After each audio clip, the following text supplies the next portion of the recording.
आपने एक टिकट दे दिया जमुई में, जो इंग्लैंड के बहनोई हैं, जो कार्यकर्ता भी नहीं है आपका पार्टी का झंडा भी नहीं धोया, पुलिस से मार भी नहीं पिटाया।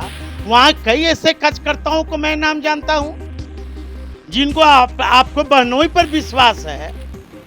आपने एक दे दिया गुंडा बैंक चलाने वाले को। आज जो व्यक्ति अपने चचा को गद्दार बतावे, जो व्यक्ति अपने छोटे अनुज भाई को गद्दार बतावे, जो व्यक्ति अरुण सिंह ऐसा व्यक्ति जो सांसद रह चुके हैं उनको गद्दार बतावे, जो व्यक्ति सूरजभान सिंह को गद्दार बताए, जो व्यक्ति महबूब अली कैसर को गद्दार बताए, तो चिराग जी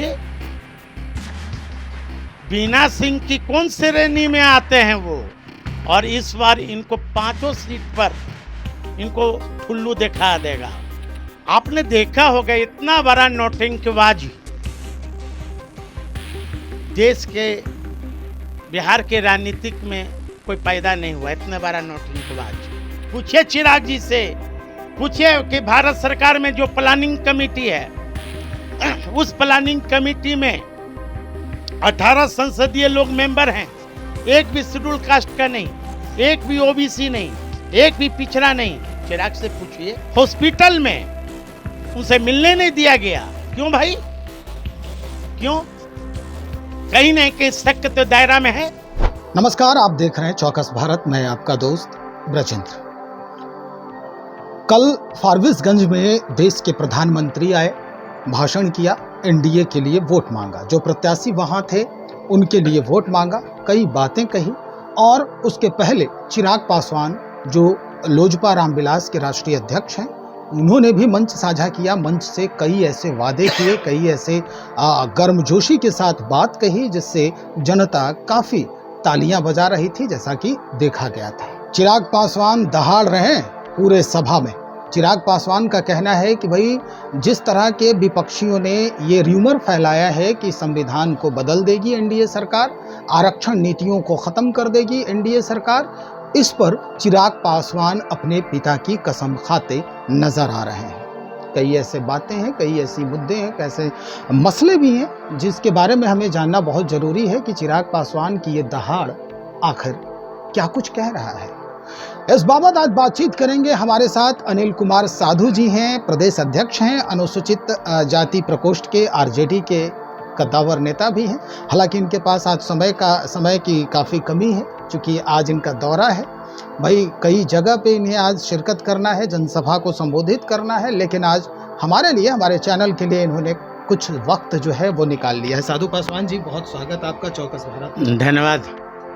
सवाल है, कई सवाल हैं। भाई चिराग पासवान आपके साले साहब हैं, दहाड़ रहे थे कल प्रधानमंत्री के सामने, कह रहे हैं कि जब तक चिराग पासवान जिंदा है तब तक ना तो आरक्षण नीति बदलेगी और ना ही संविधान को कोई खतरा होगा। आपको परेशानी क्यों हो रही है? आप क्यों इनके खिलाफ या एनडीए के खिलाफ इस तरह की बात बोल रहे हैं? चिराग अपने नीति और नियत स्पष्ट करे और चिराग बतावे बिहार ही नहीं बल्कि देश के बहुजनों को कि बाबा साहब अंबेडकर का मूर्ति किसने तोड़ा। चिराग बतावे कि स्वर्गीय रामविलास पासवान का मूर्ति किसने फेंका और तोड़ा। ये बहुत अहम सवाल है। जिसके पिता का घर से मूर्ति तोड़ दिया गया, मूर्ति को फेंक दिया गया, बाबा साहब अंबेडकर का मूर्ति को फेंका गया, अब पैर से कुचला गया। चिराग आरोप लगाते थे कि बीजेपी के एक शीर्ष नेता का नाम बताऊंगा। 5 साल स्वर्गीय पासवान जी का इंतकाल का वक्त हो गया, अभी तक चिराग ने बीजेपी का नेता का नाम नहीं बताया। इससे स्पष्ट है कि चिराग पासवान ने अपने पिता और स्वर्गीय बाबा साहब अंबेडकर का मूर्ति खुद चिराग ने फेंका और अपने पिता का अपमान किया। आज किस संविधान की बात करते हैं चिराग? चिराग जी को वो दिन याद नहीं जिस दिन पूरे देश के बहुजन सड़क पर उतरे थे 2 अप्रैल को? शायद आपको भी याद होगा। पूरे देश के बहुजन बिना नेता के, किसी पार्टी का नेता शामिल नहीं हुआ, बल्कि पूरे देश के जो बहुजन के लोग सड़क पर उतरा था अपने आरक्षण बचाने के लिए और संविधान बचाने के लिए। चिराग जी का क्या वक्तव्य आया था?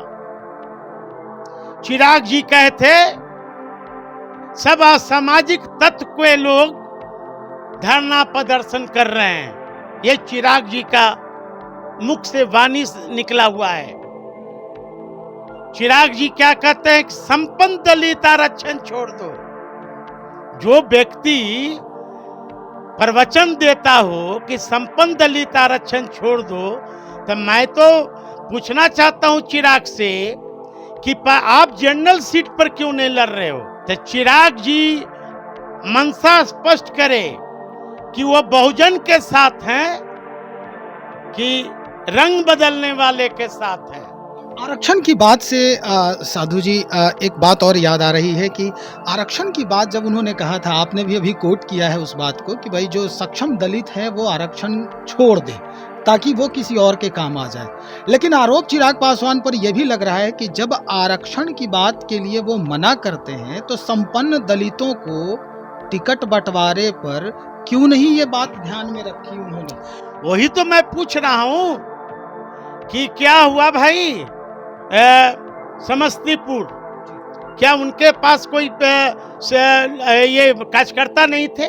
आज जो व्यक्ति अपने चचा को गद्दार बतावे, जो व्यक्ति अपने छोटे अनुज भाई को गद्दार बतावे, जो व्यक्ति अरुण सिंह ऐसा व्यक्ति जो सांसद रह चुके हैं उनको गद्दार बतावे, जो व्यक्ति सूरजभान सिंह को गद्दार बताए, जो व्यक्ति महबूब अली कैसर को गद्दार बताए, तो चिराग जी बीना सिंह की कौन श्रेणी में आते हैं? वो बीना सिंह के ही के डेरा पर न पार्टी तोड़ने का साजिश रची गई, तो बीना देवी को फिर टिकट क्यों? गद्दार को टिकट क्यों?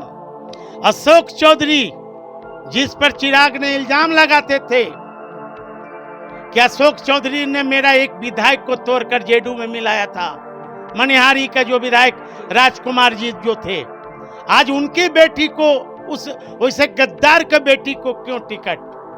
क्या आपके पास कार्यकर्ताओं की कमी है? हर चीज से सक्षम है। हाँ, आपने एक टिकट दे दिया जमुई में, जो इंग्लैंड के बहनोई हैं, जो कार्यकर्ता भी नहीं है आपका पार्टी का झंडा भी नहीं धोया, पुलिस से मार भी नहीं पिटाया। वहां कई ऐसे कार्यकर्ताओं को मैं नाम जानता हूं जिनको आपको बहनोई पर विश्वास है। आपने एक दे दिया गुंडा बैंक चलाने वाला को। मैं तो पहला बार नाम सुना हूं गुंडा बैंक खगड़िया, राजेश वर्मा। आपने वहां भी अपने कार्यकर्ताओं को अनदेखी किया और आपने वहां दे दिया भागलपुर से उठाकर गुंडा बैंक के संचालक को आपने खगड़िया का उम्मीदवार बनाया, और वो उम्मीदवार ऐसा कि जमीन हड़पने में माहिर है। तो इनके पास उम्मीदवारों की कमी है। ये भाड़े पर अब मालपुआ लेकर ये टिकट देने में तो माहिर है ही।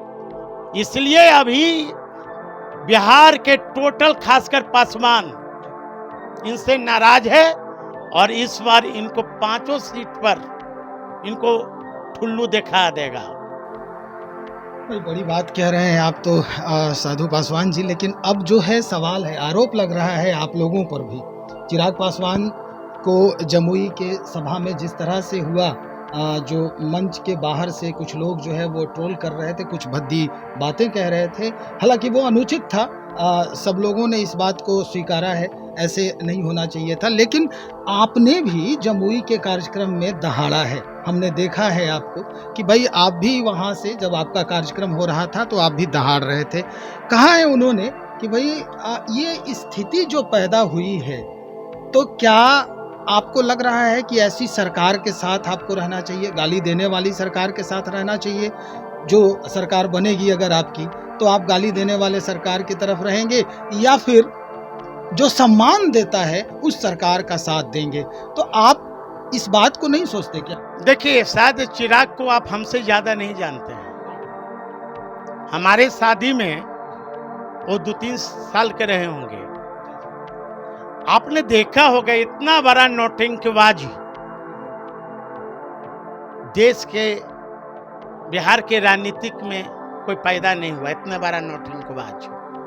आप उस दिन याद कीजिए और बिहार के नहीं देश की जनता को दिखाइए वीडियो, जिस दिन इनके पिता का इंतकाल हुआ था।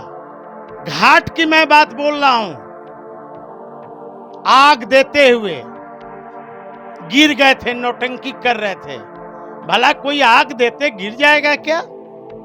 इनके और भी भाई लोग थे, वो भी आग में शामिल थे, वो नहीं गिरे, लेकिन किसी के कहने पर ये गिर गए। दूसरा, एक दिन के बाद यही चिराग पासवान अपने पटना आवास पर फिल्म शूट करवा रहे थे, जिसके पिता का इंतकाल हो गया हो और वो बाल को ऐसे करे और एसी चालू करे और हंस के बात करे, तो इसका मतलब है कि रामविलास पासवान का हत्या की जांच होनी चाहिए। देश के प्रधानमंत्री जी से मैं मांग करता हूं कि स्वर्गीय रामविलास पासवान की हत्या की जांच करवावे। मुझे शक है, मैं एक दामाद की हैसियत से मैं मांग कर रहा हूं। एक स्वर्गीय रामविलास पासवान का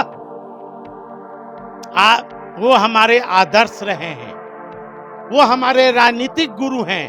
मैं उनका शिष्य हूं, जिसका बेटा एक दिन के बाद हंसे, इंतकाल के बाद, तो क्या आप समझेंगे? इसका मतलब रामविलास पासवान की हत्या की जांच होनी चाहिए। असाधु पासवान होशो हवास में भारत सरकार से मांग कर रही है, और चिराग बतावे कि रामविलास पासवान का मूर्ति और बाबा साहब अंबेडकर का मूर्ति किसने फेंका? बीजेपी ने फेंका कि चिराग ने अपना पॉलिटिकल मैनेज लेने के लिए फेंका? आपको याद होगा जिस दिन स्वर्गीय रामविलास पासवान जी अस्पताल में भर्ती थे, मुझे और हमारी धर्मपत्नी को हॉस्पिटल में उनसे मिलने नहीं दिया गया। क्यों भाई? क्यों? कहीं नहीं कहीं शक के दायरा में है। क्या एक बेटी का अधिकार नहीं है अपने पिता से दर्शन करने का? है कि नहीं अधिकार? बिहार की जनता बतावे। और चिराग की माँ जी कौन होती है बेटी को, दामाद को रोकने वाला कि तुम नहीं मिल सकते हो? क्यों? क्या आशा पासवान रामविलास पासवान की बारिश नहीं?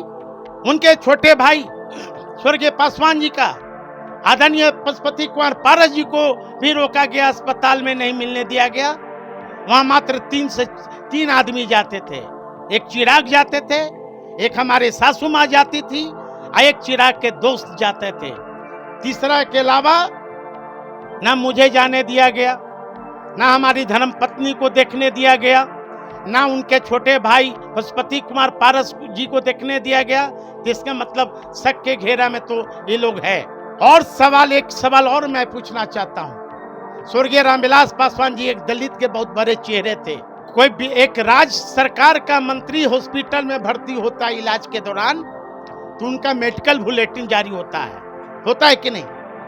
और स्वर्गीय रामविलास पासवान देश के एक बहुत बड़े दलित चेहरा थे, उनका मेडिकल बुलेटिन क्यों नहीं जारी किया गया?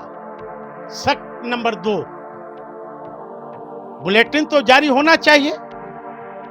ये लोग शक के घेरा में हैं।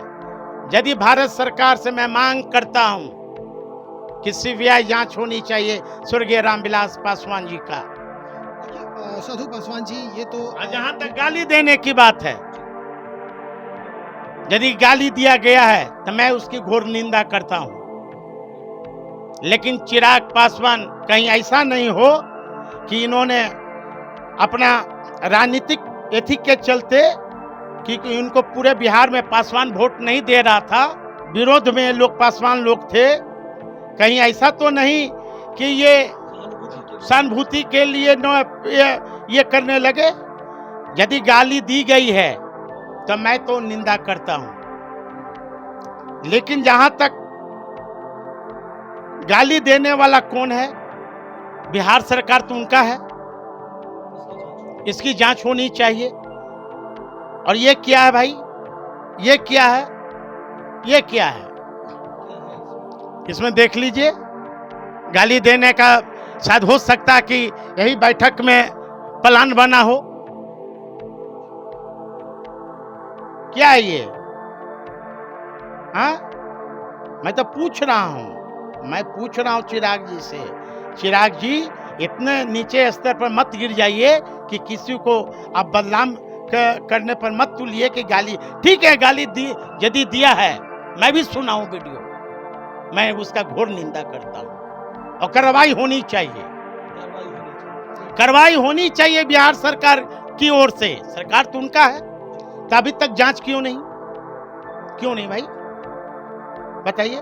चिराग जी एक सवाल और कर रहे थे, हालांकि उन्हें इस बात का मलाल है कि कह रहे हैं कि भाई जब जिस तरह से बात हुई थी कि भाई 1975 में इमरजेंसी का ये था, कांग्रेस की तरफ से ही लगाया था, और फिल वक्त जो है आपकी पार्टी के लोग जो बड़े नेता हैं वो कांग्रेस की गोद में जाकर बैठ गए हैं। आपको मैं एक चीज दिखाऊं,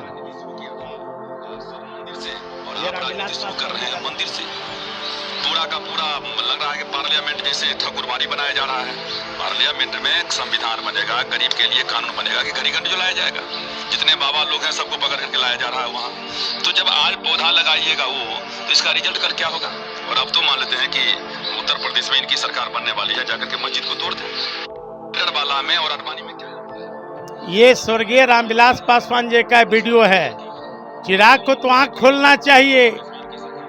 चिराग से पूछिए कि जो बीजेपी का गुण गा रहा है, हम हर मोदी कह रहे हैं। चिराग जी पूछिए कि आज प्रमोशन में आरक्षण कहां है, निजी क्षेत्र में आरक्षण कहां चला गया। पूछिए चिराग जी से, पूछिए कि भारत सरकार में जो प्लानिंग कमेटी है, उस प्लानिंग कमेटी में 18 संसदीय लोग मेंबर हैं, एक भी शेड्यूल कास्ट का नहीं, एक भी ओबीसी नहीं, एक भी पिछड़ा नहीं। चिराग से पूछिए। जो आज कह रहे हैं कि संविधान को मैं बचाऊंगा, और चिराग जी शर्म करो, तुम आपके आंख में थोड़ा सा लाज शर्म यदि रहता, जो सरकार, केंद्र की सरकार, जो बीजेपी के लोग बाबा साहब अम्बेडकर का मूर्ति फेंक दिया, आपके पिता को मूर्ति फेंक दिया, घर से बाहर कर दिया, शर्म करनी चाहिए ऐसे व्यक्तियों को। आज संविधान बचाने चले हैं, अपने पिता को तो मान सम्मान बचाया ही नहीं। बाबा साहब अम्बेडकर का तो मान सम्मान बेच दिया, गिरवी रख दिया, और कहते हैं कि मेरे रहते संविधान आरक्षण कोई नहीं छीन सकता है। अरे आरक्षण कोई माइकल लाल नहीं छीनेगा। पूरे बहुजन सड़क पर उतर जाएंगे, लेकिन भारतीय जनता पार्टी के लोग संविधान छीनेगा और आरक्षण भी छीनेगा, ये पूरे बहुजन के लोग जान गए हैं। चलिए साधु पासवान जी, बहुत शुक्रिया जानकारी देने के लिए। तो भाई ये कुछ बातें हैं जिस तरह से साधु पासवान जी बता रहे हैं कि कल जो चिराग पासवान ने सभा को संबोधित करते हुए मंच से जो हुंकार भरी है, उसके पीछे क्या कुछ तथ्य है, क्या कुछ तर्क है। साधु पासवान के अपने तर्क हैं, अपने तथ्य हैं।